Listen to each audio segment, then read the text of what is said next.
read in your hearing, the text that I read in your hearing in Joshua chapter number 3. In the book of Joshua chapter number 3, let me give you the backdrop to this text to help you to get through this. In the backdrop of this text, Moses is dead.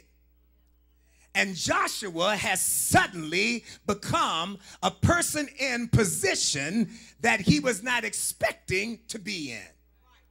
He has all of a sudden gotten a promotion, dealing with more people than he has ever seen, and where he only had to do before was walk with the person who was the one in charge. And you've got to understand, you have to understand, God allows you to walk close to anointing because he wants to let you see how anointing handles what flesh doesn't know how to handle. The mistake that we make is that we walk with anointing and never pay attention to what anointing does. It's kind of like what my mama and my grandmama used to say. My mama and my grandmama used to say, how do you sit in the kitchen, watch me prepare the food, watch me cook the food, eat the food, and then don't know how to cook?